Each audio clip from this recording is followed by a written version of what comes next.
Nesse vídeo eu quero demonstrar para você que a estratégia de dividendos é a melhor matematicamente que a estratégia de crescimento para você enriquecer. Pô, Luan, você tá de sacanagem. Crescimento deveria ser melhor. Então, deveria. Mas na prática eu vou te mostrar que não é bem assim. E aqui eu tô te prometendo uma demonstração matemática. Então vem comigo. Salve, salve, investidor, como é que você está? E veja só, sim, eu estou prometendo o que? Matematicamente, para enriquecimento a longo prazo, a estratégia de dividendos, então, isso significaria o quê? Itaú versus Nubank e Banco Inter, que são bancos de crescimento. Sim, o Itaú é mais capaz de te enriquecer. Ou então, fora do setor bancário, setor elétrico. Sim, a CPFL Energia hoje seria mais capaz de te enriquecer do que a CEMIG, que tende a reduzir drasticamente os seus proventos. Eu não estou te dizendo que no seu portfólio de investimentos você deva ser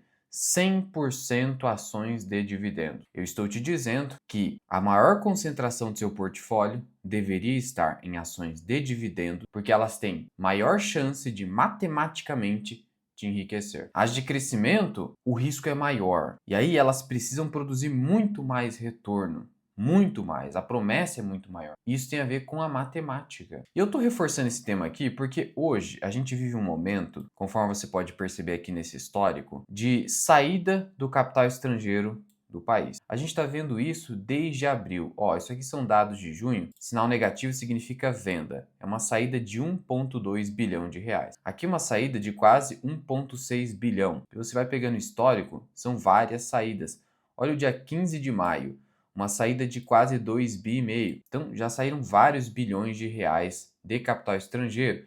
Isso gera expectativa de alta do dólar, isso fez o juro futuro no país disparar. Olha só as taxas de juros encaminhando para 15%, quase forçando o Copom a aumentar a taxa Selic, o que não aconteceu ainda bem. Isso aqui é o mercado pressionando o Copom a aumentar a taxa Selic. Está pressionando. Por que está pressionando? Quer mais retorno? Qual a justificativa do mercado? O governo continua aumentando o gasto público, especialmente em anos de eleições. Mais 200 bilhões de reais de gasto público para ganhar votos, excluindo da meta fiscal. Sempre tem justificativa, isso aqui tem que ficar de fora, por isso, por aquilo. Algo similar ao que faz a elite do funcionalismo público. Não, isso aqui tem que ficar de fora, né, do teto do STF. Justificativa existe para tudo.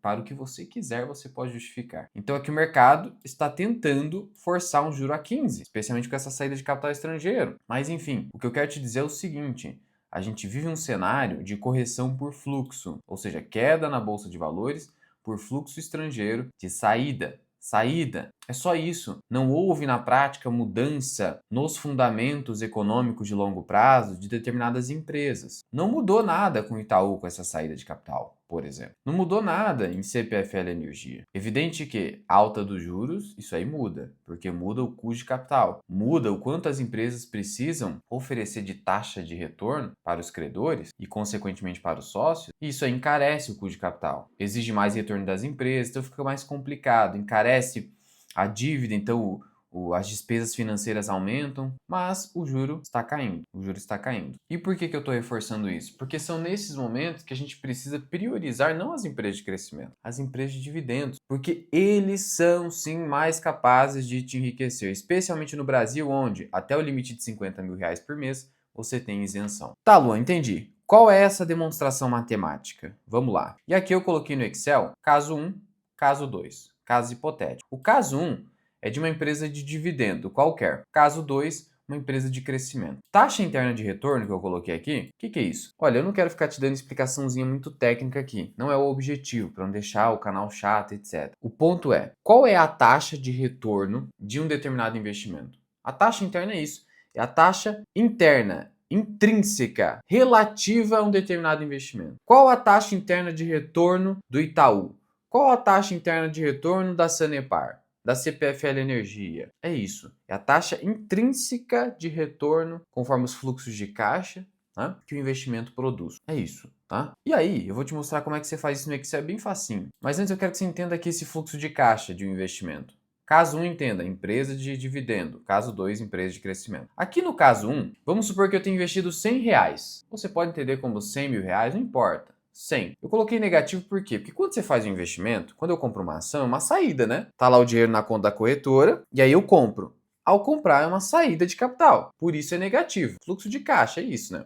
Primeiro é uma saída. Todo investimento inicial é uma saída. Aí na sequência, vamos supor que essa ação de dividendo, no preço que eu paguei, eu venha receber 10% de dividend yield. Isso existe, BB Seguridade, por exemplo. Petrobras, dependendo do preço. Beleza. E então quer dizer o quê? Que em cada ano eu vou ganhar 10ão, né? 10ão. E aí aqui é o 10º ano, né? Ó, esse aqui é o 10º ano. E aí eu coloquei em tempo, né? Em período equivalente ao caso da empresa de crescimento. Beleza, eu fui ganhando 10ão. E aí, esse 110 aqui é o quê? Que é o 10º ano de fato. Esse 110 é eu presumindo que irei vender a R$ 100, o mesmo preço, né? Que eu paguei ou que eu gastei no investimento inicial, mais o último fluxo de dividendo. Então, eu recebi o último fluxo e vendi. Então, é 10 mais 100, 110, tá? Então, é isso. Já vai entender onde eu quero chegar. Você não concorda que se eu simplesmente somar, né? Fizer uma soma aqui, ó, vou fazer uma soma aqui, né? Isso aqui me dá 100 de saldo positivo. É como se eu tivesse ganhado R$ 100, não é? Claro, né? Menos 100, 10, 10, 10, 10, 110. Ó, fiz a soma. Tá aqui a soma para você, ó. Ó, somei tudo. É como se eu tivesse um lucro de 100, não é? Então tá bom. Agora nesse caso aqui, que é uma empresa de crescimento e ela não paga nada de dividendo, ó. Zero. Não receber nada. É uma promessa de ganho futuro. A empresa está crescendo. E aí, no final das contas, no mesmo período aqui da ação de dividendo, voltou 220. 220. Vou fazer a mesma soma aqui. Caramba, ganhei mais. R$ 120. Se ferrou, hein, Luan? Se ferrou no seu exemplo. Calma. É aí que eu queria chegar. Ganhei mais, né? Ó, na ação de dividendo eu ganhei 100. Aqui eu ganhei 120. Mas não é assim que você calcula o retorno do seu investimento. Por quê? Porque esses períodos anteriores aqui, na ação de dividendo, eles foram remunerados. E aqui, na ação de crescimento, não houve nenhuma remuneração. E o dinheiro tem valor no tempo. É o seu cuja oportunidade. Inflação, cuja oportunidade. Dinheiro tem valor no tempo. Aqui eu não obtive remuneração. Então, por mais que no 10º ano a minha remuneração tenha sido superior, no caso 2, empresa de crescimento, aqui é supondo que eu tenha vendido a ação a 220, né? Ainda assim, por mais que meu lucro assim nominal tenha sido maior, o meu retorno está atrelado ao tempo. Então eu preciso calcular a TIR, que é a taxa interna de retorno, que aí, de fato, eu vou saber qual foi o meu retorno no período, com base no período. Não se engane apenas com retorno nominal, assim, de data a data. Então, olha só o que vai acontecer. Eu tenho uma fórmula aqui do Excel também para a TIR. Ó, igual TIR, que é taxa interna de retorno, e aí eu coloco todos os valores, ó que tranquilo. Eu tenho que colocar negativo, tá? Por isso que eu coloquei negativo ali, ó. Eu não quero aqui o último valor, tá? Que aqui eu só fiz uma soma. TIR. A TIR aqui do caso 1, da ação de dividendo, é de 10%. Então, esse foi o meu retorno aí nesse caso 1, né? 10%. É a taxa interna de retorno, é o quanto eu ganhei, né, nesse investimento. 10%, tá? Ah, aqui foi mais, né, Luan? Isso aqui é a taxa interna de retorno anual, tá? Será que aqui foi mais? Olha como a gente pode se enganar. Igual, TIR, vou fazer a mesma coisa, ó. Puxei 8%. Ó, mesma coisa. 8%. Caramba, Luan, peraí, isso buga a minha cabeça, é porque o dinheiro tem valor no tempo. A remuneração que eu recebo anualmente ali, da minha ação de dividendo, ou até um fundo imobiliário, cara, isso tem valor. É dinheiro no bolso, é pássaro na mão. Então, para a TIR do caso 2, nesse período de 10 anos, ser superior à TIR do caso 1, onde meu risco já é menor porque eu estou sendo remunerado no curto prazo, ou no médio, do jeito que você quiser entender, eu teria que ter aqui uma venda muito maior. Aqui veja que a princípio foi 20% superior, né? 100 para 120 é 20%. Foi insuficiente, a minha TIR foi de apenas 8%. Então eu vou fazer uma brincadeira aqui, 250. Aí eu bati a TIR de 10%. Então, para ficar equivalente, olha só que interessante, eu teria que ter aqui, a título de lucro, 50% a mais do que o lucro aqui final, no caso 1. E aí, para ser superior, né, 255, ainda não, né, eu vou ter que aumentar ainda mais. Ó, para bater aqui, ó, uma TIR de 11, tinha que ser 280. Olha o distanciamento, cara. Olha a diferença, 80% de diferença para bater aqui, ó, 1% ao ano de lucro superior. Então veja que matematicamente é muito mais provável que você ganhe mais, ou seja, tem uma taxa interna de retorno maior numa empresa de dividendo, porque a de crescimento vai ter que ter assim um lucro muito superior e a promessa está no futuro. E aí, o que acontece? Esse período todo aqui, eu não fui remunerado. E se acontecer de no 10º ano, na verdade, a ação não conseguir subir, ou ela até cair, a economia mudou, a empresa mudou, tudo piorou, meu risco é muito maior. E veja que aqui a ação nem subiu, né? A ação nem subiu e a gente vê que tem ações de dividendo que sobem. Se ela tivesse subido então, aí ia piorar a situação, né? Porque aqui eu iria conseguir vender pelo menos com lucrinho um maior, né? Vamos colocar aí, ó, a ação subindo 50% no período.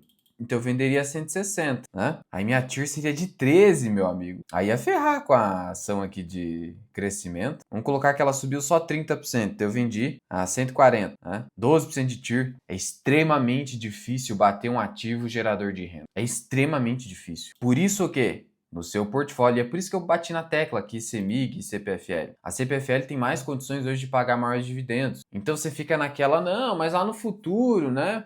Depois do programa de investimento, sim, mas é uma incerteza muito grande. A gente viu ali na TIR. A gente viu. A remuneração que você recebe hoje tem muito valor. Te mostrei matematicamente, não estou manipulando nada aqui. Por isso, quando você tem uma queda no mercado, por conta de fluxo, cara, você tem que priorizar essas empresas de dividendos e as melhores e maiores. Então não é momento de você focar em aportes em empresas de crescimento. Empresas de crescimento você tenta comprar quando você vê melhor na economia, porque elas podem subir muito mais. Senão você vai ficar um tempão ali esperando enquanto a economia não melhora. Isso pode levar anos para acontecer.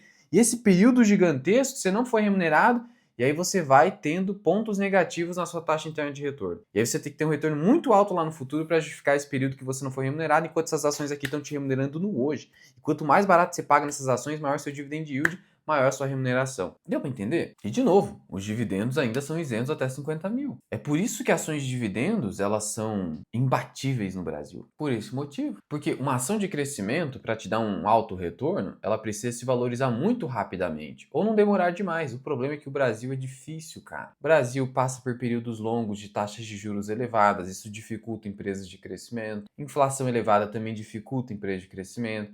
E a gente fica um tempão, assim, vários anos de ciclo negativo, para então ter um ciclo positivo. Só que esse período foi embora. E eu preciso de um retorno muito alto no ciclo positivo. Só que eu vou ficar um tempão esperando. E esse período, esse tempão, que pode ser de 10 anos, eu alocado, a maior parte do meu recurso ali em ações de dividendos, eu estou sendo remunerado. E aí minha TIR tá evoluindo. Por isso que o pássaro na mão é melhor do que dois voando. Por quê? Porque a incerteza.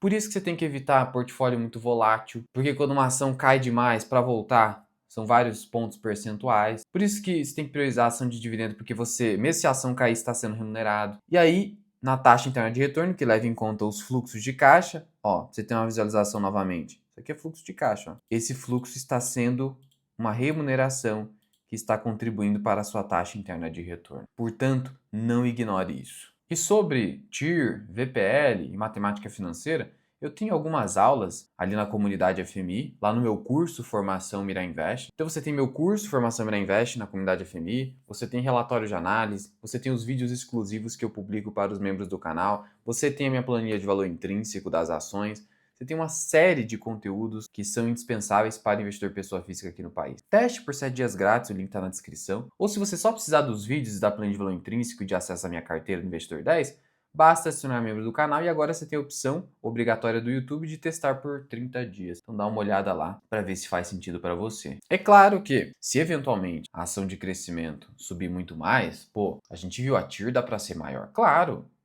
mas você vai ficar nessa incerteza? E detalhe, não existe isenção. Para eu obter de fato retorno alto na empresa de crescimento, eu preciso vender, pegar o ganho de capital e descontar os impostos. Então, ali no nosso exemplo, eu ainda coloquei ganho bruto. Se eu descontar, a TIR cai. Eu preciso de um ganho ainda maior para justificar essa TIR, essa diferença de TIR com empresas de dividendos. Olha a dificuldade, a isenção ainda tem um impacto muito grande também, que é 15% ao ano ali, né, de lucro. É 15% no total, no acumulado. Né? Melhor dizendo. Então isso tem impacto também. Olha a dificuldade. E aí, o que acontece? Quanto mais jovem eu sou, eu posso esperar mais tempo, é melhor. Porque daí, né, vamos supor que demore 10 anos para uma empresa de crescimento realmente entregar o retorno que eu esperava. Será que uma pessoa que tem 65 anos tem 10 anos para esperar? Esse é o ponto. Esse é o grande ponto. Pode ser que ela não tenha. Então o tempo é muito importante. O pessoal ignora o tempo. Não dá para entender isso. O tempo determina a taxa interna de retorno, como a gente viu. Sendo assim, a alocação em ações de crescimento precisa ser menor e pode ser maior conforme seja a sua idade, além do perfil de risco, etc. E aí, quando uma ação de crescimento alcança o retorno que eu esperava, eu tenho duas opções. Eu tenho que avaliar a empresa. Ou eu vendo, obtenho ganho de capital e avalio a minha TIR a partir da venda menos pagamento de impostos. Ou eu, avaliando a empresa, entendo que agora a empresa pode se tornar de dividendo, que é o que pode acontecer, por exemplo, com a PetroRio. Aí eu fico com a ação para agora ser remunerado a título de provento. Aí é uma avaliação caso a caso. Tudo isso eu trago na comunidade FMI, dá uma olhada lá. E se você quiser acompanhamento pessoal mesmo, eu sou consultor de investimento, você pode solicitar o seu orçamento aqui na descrição também. Qualquer dúvida também comenta, se fique à vontade, você me dá ideias de vídeo. Fui!